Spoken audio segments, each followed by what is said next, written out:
Please welcome WebPT President and Co-Founder Heidi Janinga, WebPT CEO Nancy Ham, and Battery Ventures VP Marketing and Communications Becky Buckman.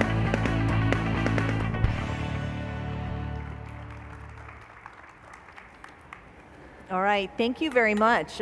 We know that this is a busy day. There's a ton of sessions available to all of you, so we really appreciate you taking time to come to our session today. My name's Becky Buckman. I run marketing and communications for Battery Ventures. It's a global technology-focused investment firm. I'm actually standing in for my partner, Chelsea Stoner, who's on the board of WebPT. She had a medical issue today, but I'm super excited to be here and be joined by two amazing women from WebPT, Nancy Ham and Heidi Janinga. And today, for about the next 40 minutes, we're going to talk how both of you and your respective teams help propel WebPT to become an industry leader and amass, I think it's now 13,000 customers around the globe. So I'll let you two introduce yourself and just tell us a little bit generally about WebPT. Right. So I'm Heidi. I am the PT in WebPT. I'm a physical therapist turned tech entrepreneur. And prior to starting WebPT, I had been practicing for about 15 years, specializing in sports medicine and outpatient orthopedics. I worked my way up through management, became a clinic director, one of the largest sports medicine practices in the country. And that's really where the idea of WebPT was born. I had P&L responsibilities, and one of our largest expenses was transcription and dictation. And so I wanted to find technology that could replace that. And when we looked, there really wasn't anything out there that met my needs. And so from that point on, we built a product and we launched it in February of 2008 out of the back of a coffee shop with one employee. And fast forward today, as Becky mentioned, we have almost 13,000 practices using our platform, which equates to just shy of 40% market share. Wow. And over 65,000 users hitting our platform every single day. Nancy? Well, hello everyone. I'm Nancy Ham. I'm the CEO of WebPT. I had the chance to join this amazing woman 2.5 years ago to partner up and help fuel the growth of WebPT. My background is 25 years in healthcare IT. First company was Greenfield startup to IPO, then a public company turnaround and recap, 2 venture-backed companies to strategic exits, and then running a large tech division for a very large payer. So I'm really delighted to be here today. All right, great. Well, I think we'd like to drill down, without further ado, into our main topic, which is 8 lessons learned from creating your own category. And I think naturally this starts both from the company's perspective, but also from an investor's perspective, with looking outside of mainstream markets for opportunity. From our standpoint at Battery, we kind of have a history of looking outside major tech hubs like Silicon Valley or Boston and New York to look for companies. So with WebPT being based in Phoenix, that was a great fit and a really interesting opportunity for us. We were obviously very excited to partner with a female founder who we're seeing more and more of in our portfolio, but also obviously we were taken by the fact that WebPT was thriving and growing in a market that a lot of our competitors weren't paying attention to. I think that one of the things that's also interesting is that when WebPT decided to go and look for a new CEO, when Nancy joined, they wanted somebody who knew something about SaaS, maybe, but even more important, they thought that domain expertise in healthcare IT was something that was equally or more important. So Nancy, maybe you can just talk about that and your choice in joining the company. Well, when I joined, I did have 25 years of healthcare domain expertise, and specifically digitizing healthcare, starting at the beginning from primary care, the first electronic claims transactions, electronic prescriptions. So I did have a lot of experience in helping different sectors of healthcare go from offline to online and then to really accelerate as a profession. But it had all been enterprise software, no SaaS. But I said, I got this. How hard could it be? So I'll just tell you a couple of quick stories of my very impressive first week at the company.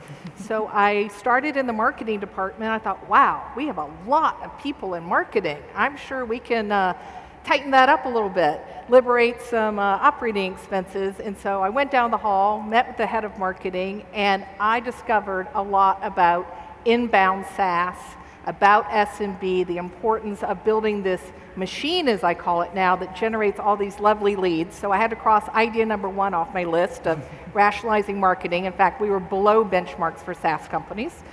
So then I went over to the sales department. I said, hey, I logged into Salesforce and I can't find any pipelines. And they all looked at me really weird, because remember, I'd never done SMB before. And they said, well, Nancy, you know, that marketing machine you just met, they generate all these consistent leads. We schedule a demo in the same day, the demo is the sale, and we close everybody in month. We don't need any pipelines. I'm like, oh, okay, I'm not doing very well here. So I was a CFO, so I went down the hall to finance to meet my people in finance, and I said, I know what we'll do. In enterprise software, it's all about contracts, long-term contracts. So we should do that and lock in all these customers, thousands of customers. And they said, well, trying to be nice to the new CEO, you know, we have 99% customer retention. We have over 100% MRR retention. Credit card swipe, monthly, why do we need to change? I thought, oh boy. So I went down to my office and thought I better quit having any bright ideas. So the only good thing I did my very first week on the job was I injured myself. Heidi promptly referred me to a good physical therapist, so at least I started acquiring physical therapy domain expertise. So needless to say, I've learned a lot about SaaS, and it's been a really fun ride. And you didn't get injured on purpose, just to get more experience. You know, I was really trying to do something right my first week, so I will neither confirm nor deny that. All right, so clearly you were somewhat of an outsider your first week, which is one of our first lessons. But in my experience though, and probably in yours, being successful isn't just about finding a place where no one's been before. Heidi, do you want to talk a little bit about that? Sure. You know, just because you're the first to do something doesn't mean necessarily that it's the right fit or it's the right thing to do. And I think sometimes when you can't actually find a solution for something, it does take a little bit of initiative to just go out and build it yourself, and that's exactly what we did. The WebPT story starts in 2006, and as I mentioned, it was born out of the need that I had as a clinician and also as a practicing therapist and clinic director. And when we took a look at what was there in the physical therapy space and the landscape, there were server-based platforms. They were very expensive. I would have had to, you know, hire IT staff to deal with hardware. And there really wasn't anything specific for the rehab therapy industry. It was very physician-based, and the workflow of a therapist, if any of you have been to a clinic before, very different than, you know, the once-a-year visit that you might see a physician for. And so when we finally said, you know, we're going to build this, originally it was just supposed to be for my practices. And when we actually did our market research, we found that 80% of physical therapists were still using and documenting on pen and paper back in 2007. Wow. So light bulb goes off. And we understood that, hey, the problem I was having was actually ubiquitous within the industry, and we might have stumbled onto something here. So we launched the company in February of 2008, and as we continued to grow, we recognized that the market looks kind of like an upside-down pyramid, where 60% of the market was small businesses. You had a middle tier of medium to small size, or sorry, medium size, and then you had enterprise, which is really where all of the competitors had really looked to, is going to the enterprise space, and specialized mainly in billing, because you want to get paid first and foremost.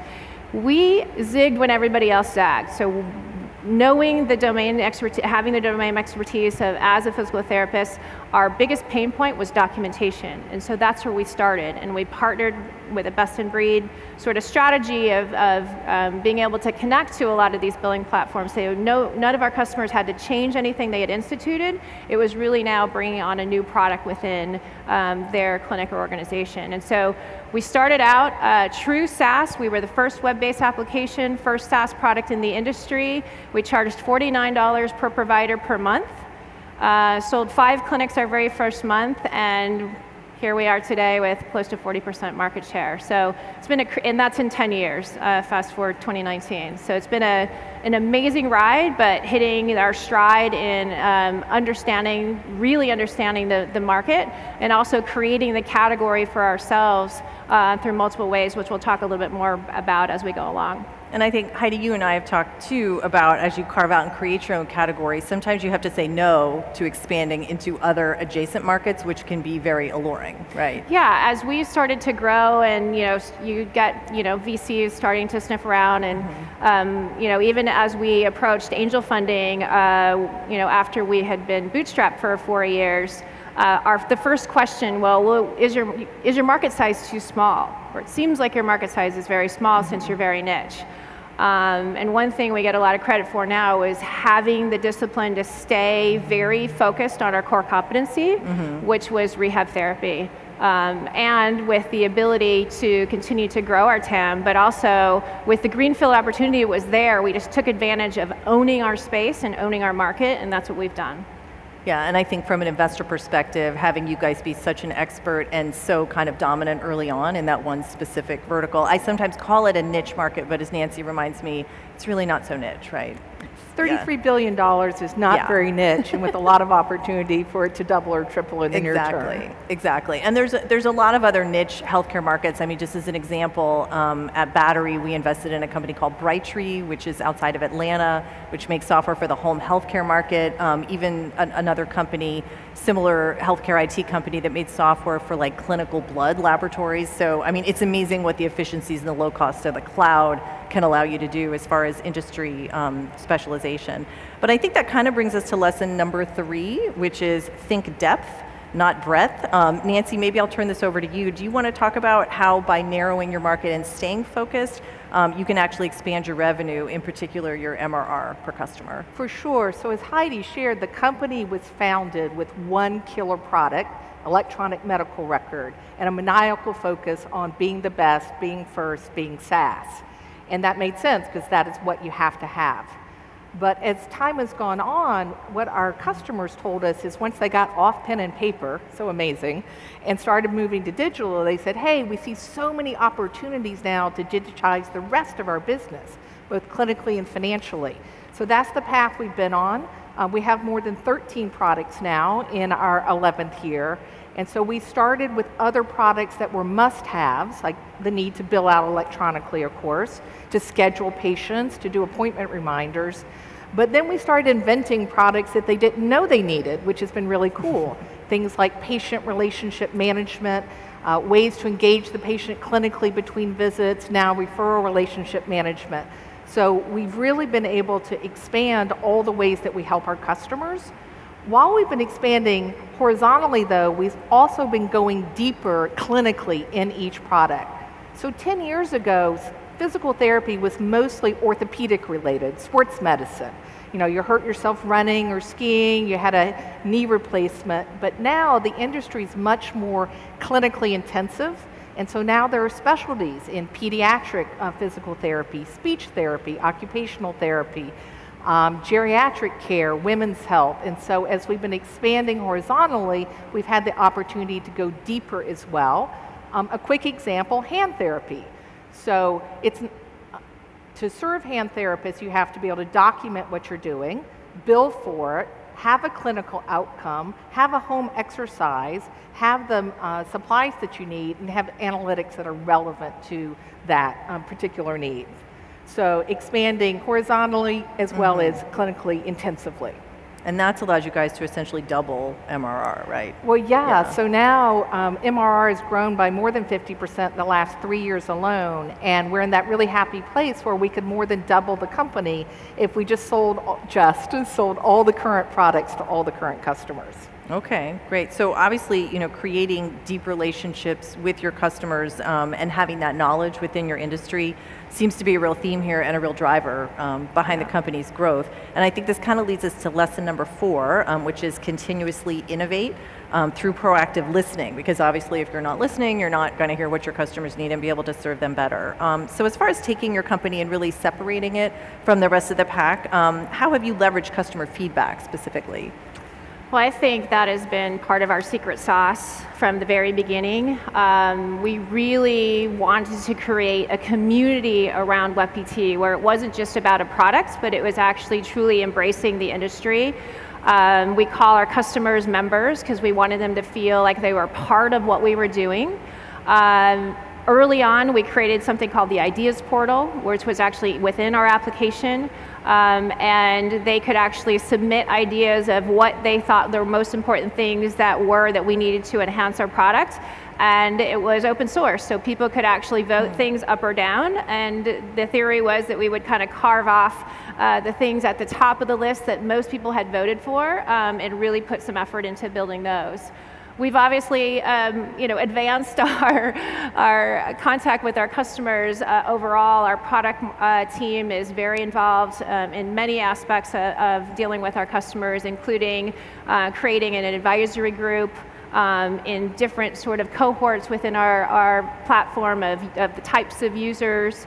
And so, whether it's analytics or if it's our billing platform, having other subject matter experts that can contribute pre-product, so during the build phase, to really give us understanding that yes, we are building the right thing and we are making it most efficient possible, because in the world of EHR and EMR, efficiency absolutely has to be the name of the game for adoption and continued usage. So product, is at the sort of focal point of that involvement with the customer. But we don't stop there. We think that in order to build great software, you really have to have a deep understanding of your customer. And so we instituted internally something we call our member moonwalk, which essentially is a goal for every employee within the organization, especially our developers, to actually spend a day at a clinic understanding and seeing our platform in action. When you have a mission critical application, it is critical for people to understand how it's being used on a daily basis and what happens if it's not functioning the way it's supposed to function. And so that's been a sort of a strategic goal actually for us from a culture perspective, of making sure that we have our employees out there and in the trenches understanding how our product's being used and what it means to our customers. And then finally, I would just say, Nancy mentioned it when she came on board, truly understanding the customer means creating processes internally that meet your customer needs and demands.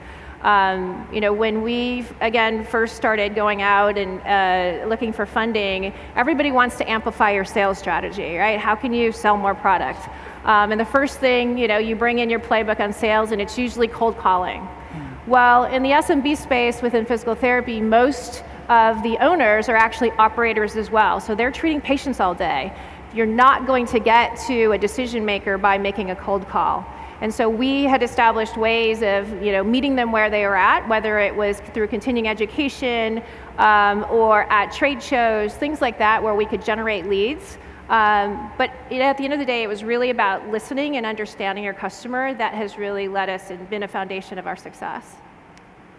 I love the member moonwalk because not all of our employees are as dedicated as I am to get hurt, generate a need for physical therapy, so it's the next best thing.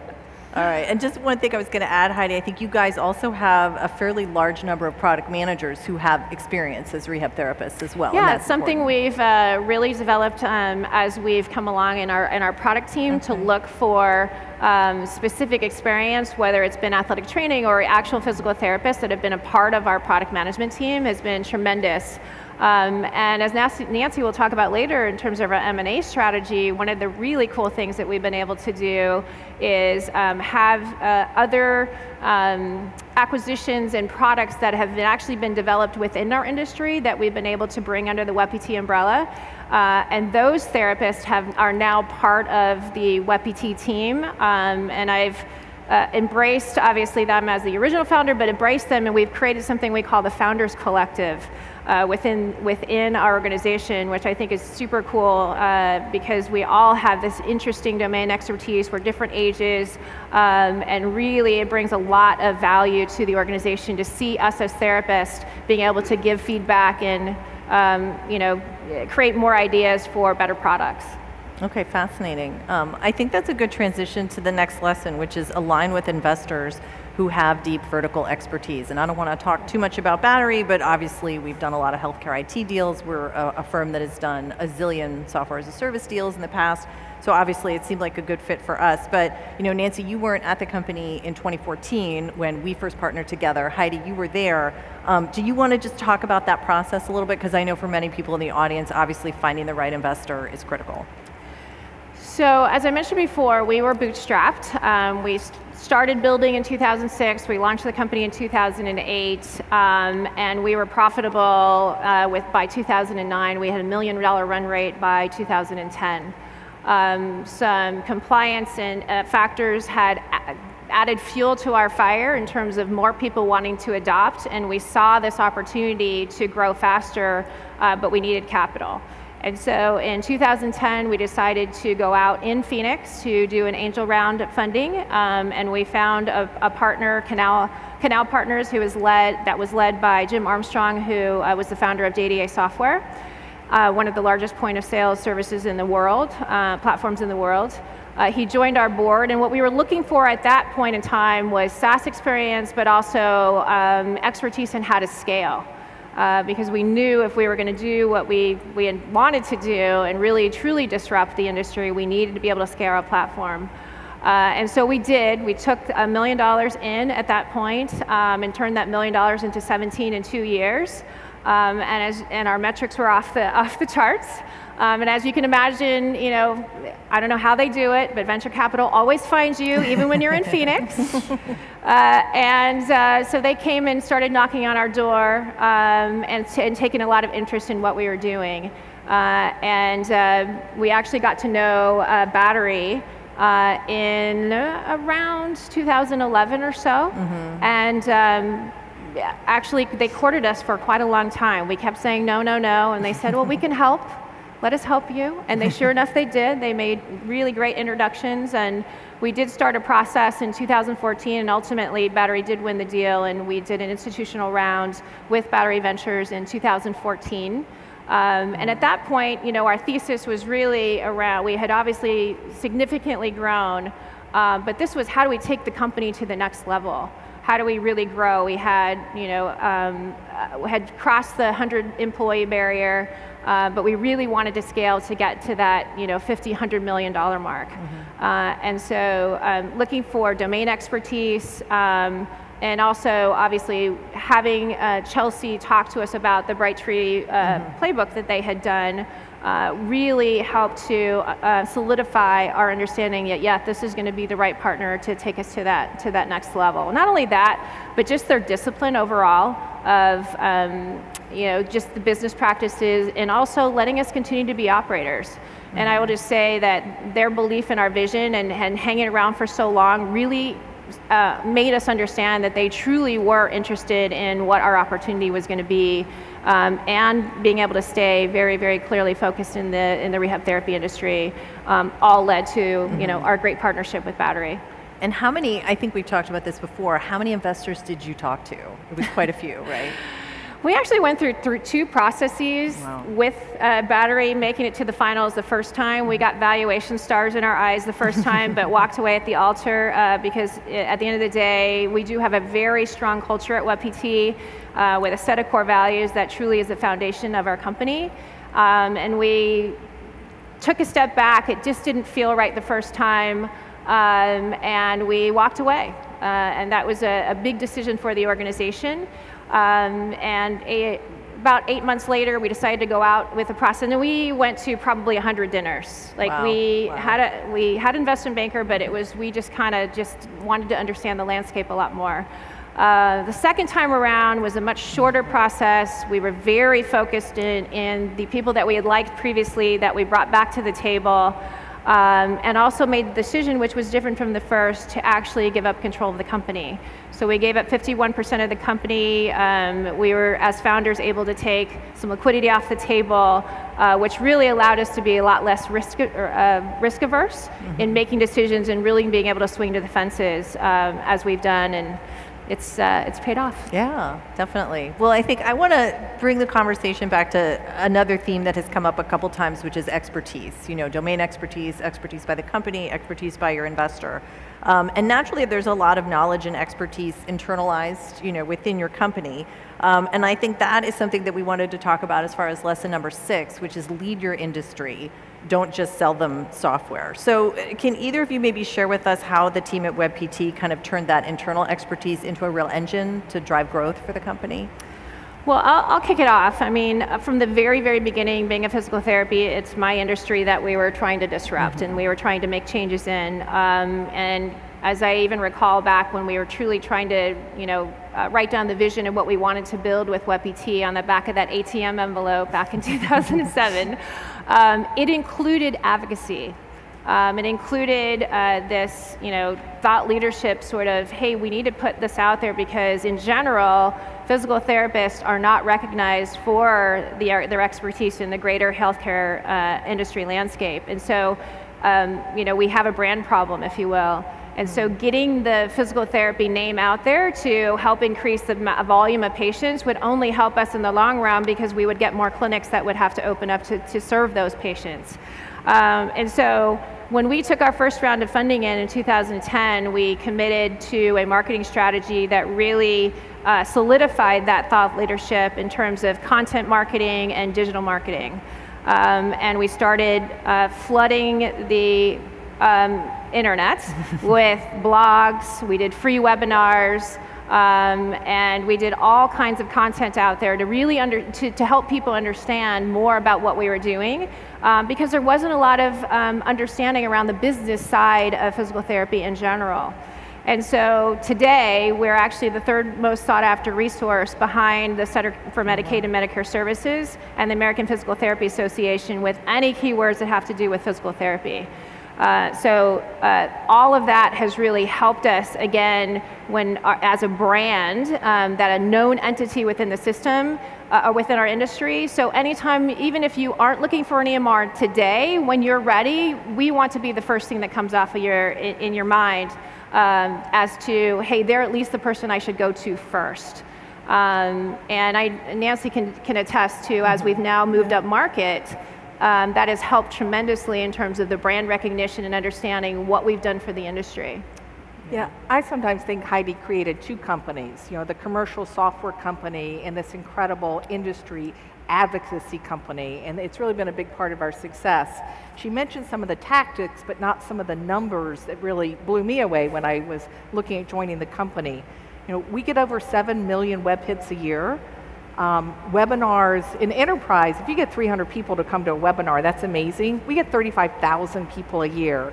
So the impact of WebPT as an advocate for our industry, I think, is really impressive. And now we started the WebPT Foundation even to build on that. But when I came in, one of my charters was to help the company go up market towards enterprise, you know, my sweet spot. And so I was able to take what Heidi had started and just augment it. For example, for all that's a $33 billion industry, there's not a lot of good business information available on it. So we started the first annual State of Rehab Therapy report. Our marketing team puts a lot into it. Chelsea, when she saw it last time, said, wow, you could charge thousands of dollars per person for it.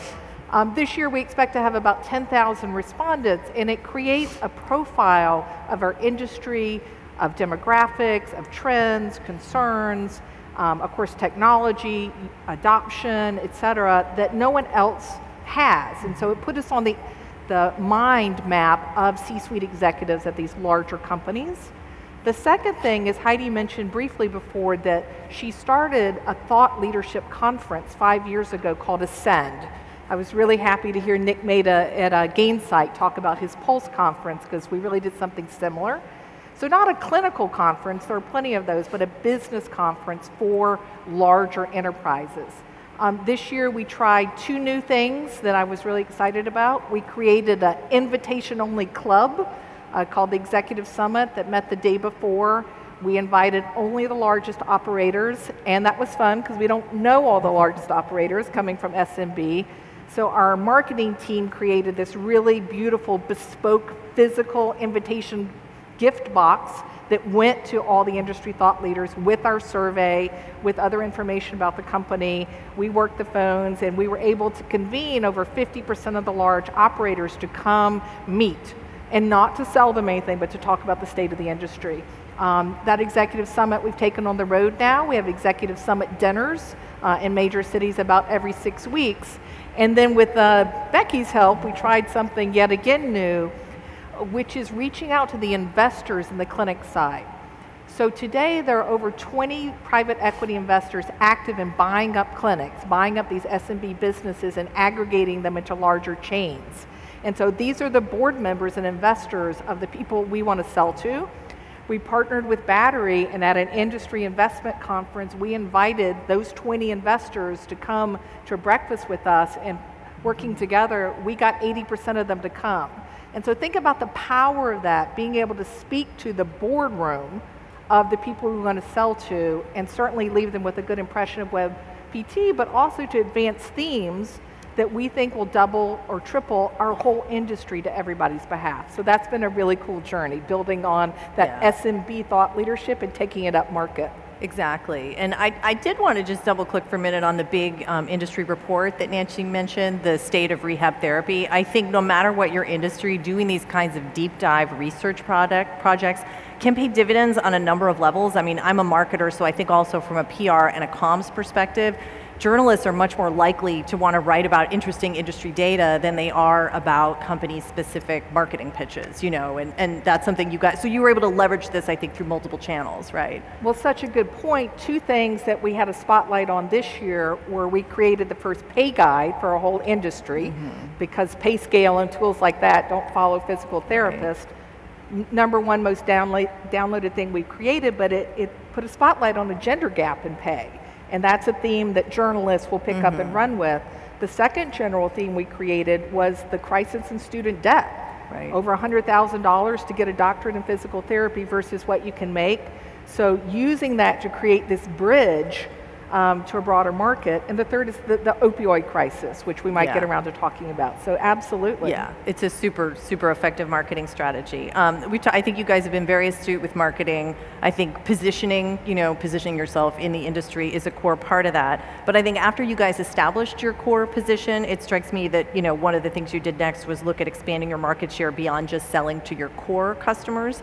And that is lesson number 7, which is develop channels to expand market share. So Nancy, why don't you give us your thoughts on this one? Yeah, channels have been huge for us, and I think they're huge for any company as a way to amplify your reach, amplify your selling effort at a very low price point. My only word of caution is to focus on ones that are really going to move the needle. It's easy to do partnerships that result in a press release but don't generate any revenue. So really think quality and go after the people that are hard to catch, frankly. So at WebPT, we have 3 kinds of partnerships. The first is around data. Patients move around the healthcare system and everyone's frustrated by the clipboards. Why don't you know all this information about me? So we do consider it part of our duty, frankly, to take the data we have and move it around and let it follow the patient across the healthcare ecosystem. Also, because we're the market leader, if anyone wants to sell to physical therapists, we have 40% of the market, they want to partner with us. So we have a really robust data ecosystem. We're a very open company, and so we have about 7,000 data interfaces running every day, and we have been able to monetize those over time too, which has been cool. Second, co-selling partnerships. Who is where you want to be? Our case, there's a very cool company called Modernizing Medicine that is a leader in selling software to orthopedic practices. Well, orthopods generate a lot of referrals to physical therapy. You go in for a hip or knee replacement, you go in with the sports industry, they're going to refer you over. And so we were able to forge a joint offering so that when a big orthopedic practice who also has physical therapy is making a software decision, they can have the best of breed for both sides and a really, really deep integration. And the third, which is kind of interesting for a SaaS company, we have a distribution partnership. So physical therapy clinics buy a lot of physical goods. They buy tables, they buy capital equipment, cost hundreds of thousands of dollars. So we've partnered with one of those companies that has more than 140 feet on the street going in and out of clinics every day, and they're now carrying us with them. And so as a SaaS company selling still to a lot of SMB, having that physical footprint has been really a game changer for us. Right, and I think you wanted to talk about network partners too, Oh, right? and just, there is a stat that I'm obsessed with, and that's the fact that 90% of the people who would benefit from physical therapy every year, over 100 million Americans, don't ever go to physical therapy. Instead, they sit at home, they take ibuprofen, they get on opioids, imaging surgery, 100 million people there we need to serve. So I'm working on partnerships now to sort of go out in the world and see, well, who aggregates those people? So insurance companies, large employers, and how can we create a relationship in which they educate those individuals about the value of physical therapy and steer them to physical therapy and steer them differentially to WebPT customers. Because then people will buy us not only for our amazing software, but because we can change their fundamental business dynamics. Super cool. All right. I think we have about 5 minutes left, so that's good timing for our final lesson and then a wrap up, which is know when to grow through M&A. This has been a real driver of growth for you guys. So maybe tell us both how you approached it at a high level and then tactically how you executed on that. The first thing I will tell everybody is that M&A can be a game changer. I've done 15 deals, I think, over my career, and they've all been really additive. But the important thing is to have a thoughtful, purposeful strategy. It's easy to be reactive. Bankers show up all the time. They have a book. You get excited. You get in the competitive fray. But you end up buying the wrong things and paying too much. You need to be like battery. You need to build a pipeline, relationships that you patiently nurture for years because you understand what they're going to do for the company. So for us, there were two themes we wanted to address through M&A.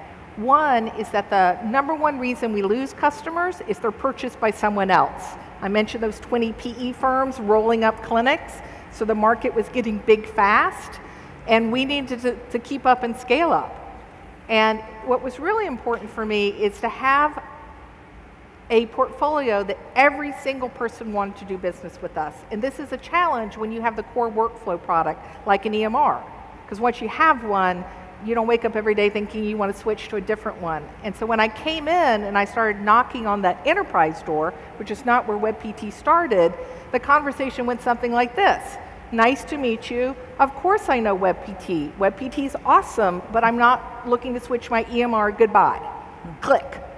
Super dissatisfying. So we set out through M&A to acquire products that would work with anybody's EMR so that everybody in the industry would want to do business with us. And we bought this lovely company, 5 guys, a girl and a dog named Lucy, who were EMR agnostic and already selling to those guys. The second thing is when you're in a vertical, you need to be over 50% market share as fast as possible. You need to race to the top. And we were getting there, really well on our own, but we were able to buy a major competitor, someone we had been wooing for a few years, and coming together, it gave us a lot of great employees, which we needed for growth. It gave us great customers at the higher end of our market, and it really finished out this end-to-end platform that we needed. So M&A has been crucial. We've more than doubled the company in the 2 years since I joined, and we're now knocking on that magic number of 100 million of ARR. Oh, wow. Okay, I was going to ask about any other specific metrics when you think about just overall how successful that's been for you, that strategy. Okay, great. Well, I think in some, I want to kind of take it back to the founder, which is Heidi, who started this growth machine that, as we now said, is actually pushing 100 million in ARR. When we think through these 8 lessons that we've talked about, which of the ones are most resonant for you, maybe that are most salient, you think, to the audience of people who have maybe smaller companies now, 10, 20 million in ARR, and they're trying to grow? Yeah, I mean, trying to narrow those 8 down to a few. I think the 3 most important, if I was you in your seat taking it away, would really be the first being super disciplined and focused on your industry sort of narrowness. Trying to do too much for too many, it's very easy to get distracted when people come to you and say, oh, this is really cool, what if it did this? Have a very clear plan and strategy of how you want to grow. and be disciplined enough to stick to that as you continue to get successes. So that would be the first one, is really staying very disciplined. The second one would be the choosing your right partners and leaders. We didn't talk too much about culture during this session, but that has been one of the foundations of our organization and helped us with our core values within the organization to make decisions with those in mind, not only from an M&A and strategic planning, but definitely from partnership and leadership folks coming into the team. So, we didn't just bring in Battery and an amazing CEO like Nancy just because of their expertise and experience. It was a lot more about them matching up with our core values of who we are as an organization, but also the belief in our vision of what we wanted to do. It's amazing just even sitting here. I've heard Nancy talk many, many times, and we talk all the time inside the company, but the passion that she now has for the rehab therapy industry when she had no domain expertise coming into this 2.5 years ago still gives me chills. And when I hear support people on the phone talking with more expertise sometimes than even the provider on the other side of the phone, is what has really, again, been not only just a game changer for us internally, but also what differentiates us from any of our competitors. Right. And then finally, I would just say the establishment of the brand and the thought leadership. For us, having that foundation of going into any conversation and somebody already have heard our name and understand that we are more than just an EMR company, understanding that we are standing with them as far as advocacy for the industry, that we, and even internally, that we have this true driving purpose in North Star, that we're trying to tackle that 90% and create more benefit for everyone. It is truly meaningful to us as a brand, but also from a recruiting standpoint and all other aspects of the business, it's really paid dividends in terms of starting that out from the beginning. So it's been an awesome ride. Those are great takeaways. All right, well, both of you, it's so impressive what you've built. Thank you for the knowledge. Thank you. Thanks, everybody.